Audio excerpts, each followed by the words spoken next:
Le Stade Barria n'a une fois de plus pas obtenu son homologation. Cette nouvelle déception soulève des questions sur les 77 millions de dollars investis et la gestion du projet. Les déclarations de la porte-parole de la présidence affirmant qu'il n'y a plus de professeurs compétents à Madagascar ont suscité un vif émoi et une forte indignation parmi les enseignants-chercheurs qui les jugent insultantes et méprisantes envers les experts locaux.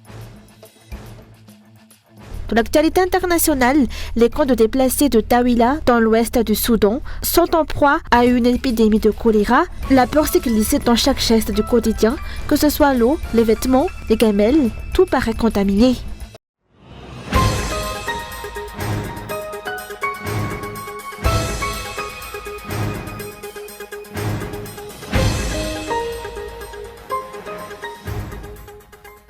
Le Stade Barria, censé être aux normes, n'a une fois de plus pas obtenu son homologation. Conséquence, le public malgache ne pourra pas assister en septembre au match de qualification pour la Coupe du Monde 2026 à Mamassen.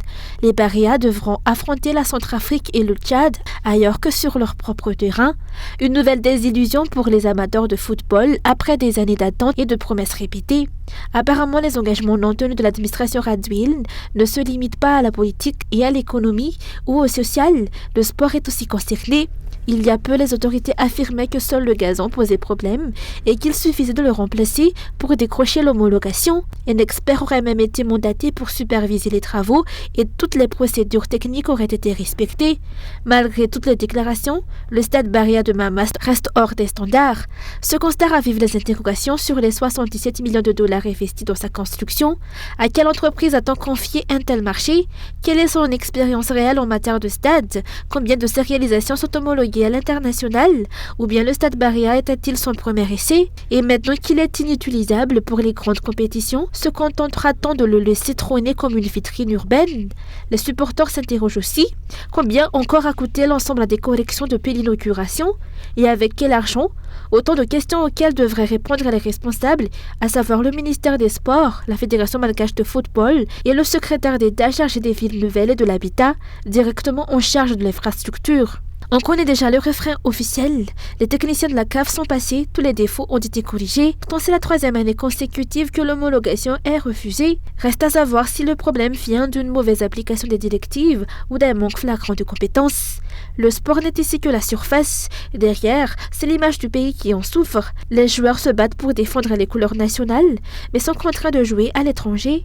Et pour les 30 millions de malgaches, c'est aussi une perte sèche. Avec 77 millions de dollars, soit 340 milliards d'alliages, on aurait pu construire des centaines de CSB2 pour sauver des vies, ériger 4000 salles de classe pour éviter que les enfants étudient sous des toits percés, réparer des routes délabrées ou investir massivement dans l'agriculture pour réduire la dépendance du pays à l'importation de riz.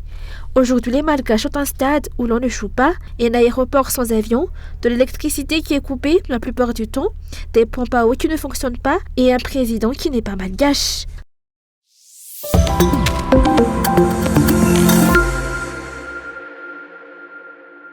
L'opinion publique a été choquée par les déclarations de la porte-parole de la présidence de la République sur les réseaux sociaux, affirmant que Madagascar ne comptait plus de professeurs compétents.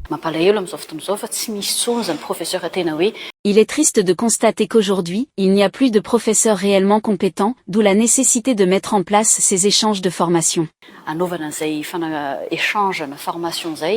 Le professeur Jonara Timaziav a qualifié ses propos de choquants, insultants et provocateurs. Selon lui, un dirigeant qui ne valorise même pas les experts malgaches ne devrait pas se permettre de tenir de telles paroles.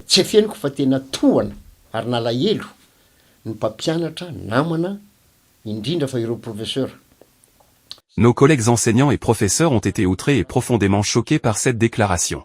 Les professeurs malgaches auraient eu besoin d'encouragement et de paroles de sagesse, même avec seulement 0,001% du budget alloué aux chercheurs, mais ce n'est pas ce qui se passe. Nous sommes peinés. Si j'étais l'auteur de ces propos, je présenterais des excuses publiques. Si une telle personne peut parler ainsi autour du président, est-ce que cela signifie que le président cautionne ces paroles? Nous ne pouvons pas toujours compter sur les chercheurs étrangers. Ce sont nos chercheurs qu'il faut soutenir et dont il faut reconnaître les actions.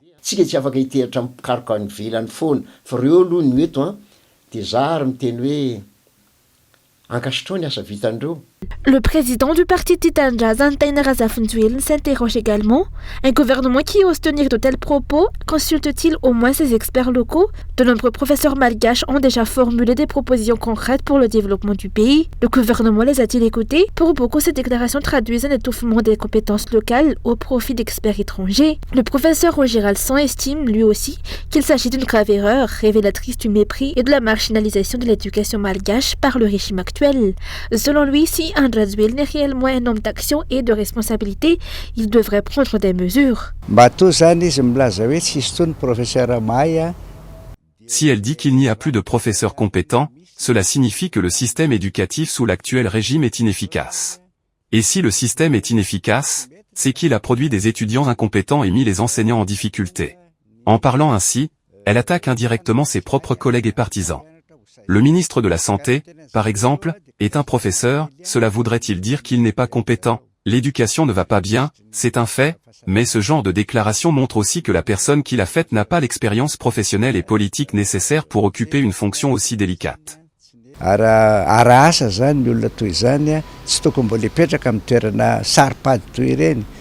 C'est bien une porte-parole d'Anne Radziwill qui s'est exprimée hier sur les réseaux sociaux.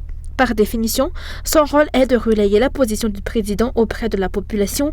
Par conséquent, ses paroles sont aussi perçues comme celles d'Anne Radziwill. Pour de nombreux enseignants, ces propos minimisent la valeur des professeurs malgaches alors que le pays traverse une crise. C'est sur eux que l'échec est reporté.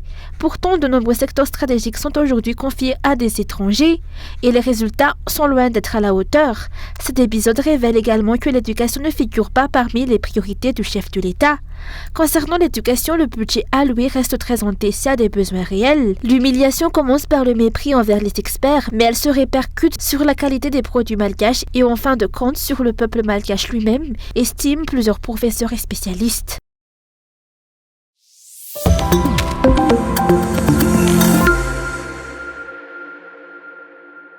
Le syndicat des enseignants-chercheurs et des chercheurs-enseignants, le CCS Tatanal-Najif, a immédiatement réagi aux propos de Louvas Nijinara Nurumaj, porte-parole de la présidence, qui avait déclaré que les professeurs malgaches de l'époque étaient remarquables, mais c'est regrettable qu'aujourd'hui, il n'y ait plus de professeurs vraiment compétents.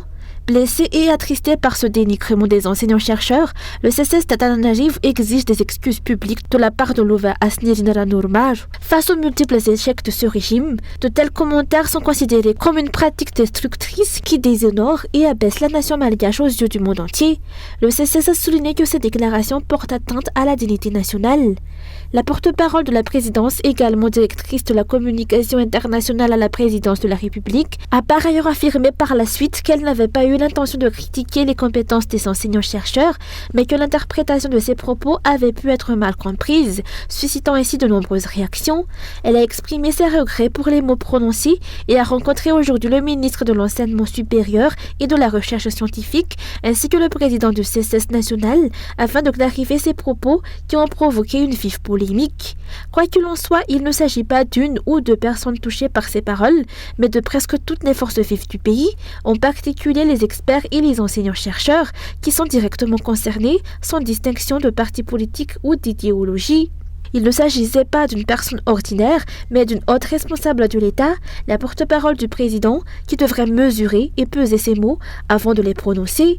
En outre, au-delà d'une simple maladresse ou d'un décalage entre pensée et parole, nombreux sont ceux qui estiment que ces propos reflètent la manière dont le pays est dirigé. Le CCS ainsi que les experts et les professeurs ont fait de nombreuses déclarations et proposé des solutions face à la dégradation du pays, mais le régime de Radziwill, à la fois incompétent et sourd, agit à sa guise. Il rejette la responsabilité de ses échecs sur les autres, alors que le pays s'enfonce dans le chaos. Selon les observateurs, la cause fondamentale de la situation actuelle réside dans l'incapacité des dirigeants à tirer des leçons, à assumer leurs responsabilités et leur tendance à rejeter la faute sur autrui.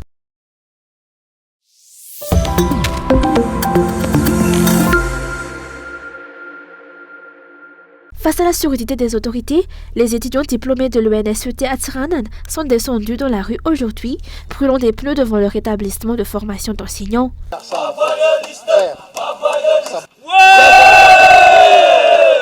Ce n'est que le début de notre mouvement, ont déclaré les étudiants, en attendant une réponse satisfaisante, qui est l'inscription et la publication des listes de ceux qui seront recrutés comme fonctionnaires par le ministère concerné. Aujourd'hui, les étudiants diplômés de l'ENS-AP-FLOU ont également organisé une marche autour du ministère de l'Éducation nationale pour dénoncer l'absence d'écoute de la part des responsables. Comme à l'accoutumée, les forces de l'ordre étaient visibles autour de l'événement, tandis que les portes du ministère restaient closes.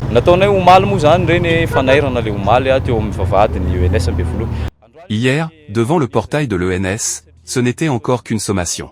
Aujourd'hui, nous avons intensifié nos actions car nous n'avons toujours pas obtenu de réponse satisfaisante. Nous voulons faire comprendre que l'éducation est réellement en difficulté, et c'est grave. L'éducation est la base du développement. Les étudiants de l'ENS ont toutes les compétences nécessaires en matière d'enseignement. Hier, nous avons tenu une conférence de presse. Aujourd'hui, nous avons organisé une marche dans le calme et la paix. Nous remercions les forces de l'ordre qui nous ont escortés. Si jamais la situation ne se résout pas, nous chercherons d'autres moyens pour faire entendre raison aux autorités. Nous souffrons, et l'éducation en pâtit. Outre les étudiants diplômés de l'ENSET d'Antsiranana et d'Antananarivo, ceux de l'ENS Fenaratsu ont également mené une action et publié une déclaration commune aujourd'hui. Selon eux, le dernier recrutement de leur promotion comme fonctionnaire au sein de cet établissement de formation remonte à 2022, ce qui motive également leurs revendications. De son côté, la ministre de l'Éducation nationale a indiqué sur sa page Facebook que le ministère ouvrirait un recrutement correspondant aux besoins des écoles normales d'enseignement général au cours de l'année 2025. Elle a aussi insinué que ces revendications, en pleine préparation du sommet de la SADC, pourraient être liées à des financements de politiciens de l'opposition visant à semer le trouble, comme ce fut le cas selon elle lors du sommet de la COI. Les étudiants réfutent catégoriquement cette hypothèse. Notre revendication n'a rien à voir avec la SADC. Nous portons cette demande depuis près de 3 ans et nous le faisons pacifiquement. Cela fait 5 mois que nous avons commencé à alerter les autorités, qui ne nous écoutent pas. La coïncidence avec cette période est fortuite et n'a aucun lien avec le sommet. Notre objectif est le développement, et nous ne nous opposerons jamais à celui-ci. Simplement, dans notre calendrier, si tel ou tel processus ne fonctionne pas, nous agissons. Nous ne savions pas que cela coïnciderait avec ce sommet. Notre revendication est apolitique. Les actions des étudiants de l'ENS à travers l'île ne cesseront pas et s'intensifieront tant que leur demande de recrutement en tant que fonctionnaire ne sera pas satisfaite, selon les explications.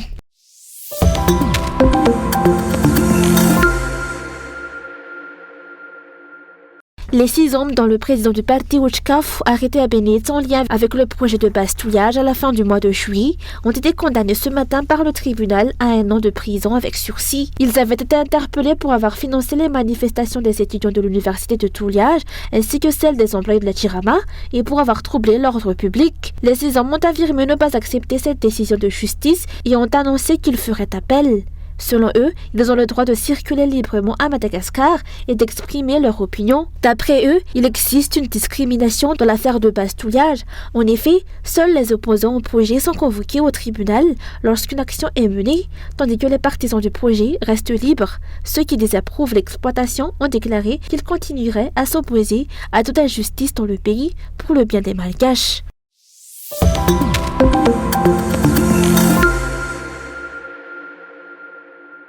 La réunion du Conseil des ministres de la SADC a débuté aujourd'hui et s'étendra sur 2 jours en préparation du sommet des chefs d'État prévu le 17 août prochain. Les travaux se concentreront sur 3 thèmes majeurs, à savoir l'élevage et l'agriculture, l'industrialisation et le développement des énergies renouvelables. Par ailleurs, la ministre malgache des Affaires étrangères, Rassat Rafaravavtavk, a pris la présidence du Conseil des ministres de la SADC pour la période 2025-2026. La réunion prendra fin le jeudi 14 août prochain.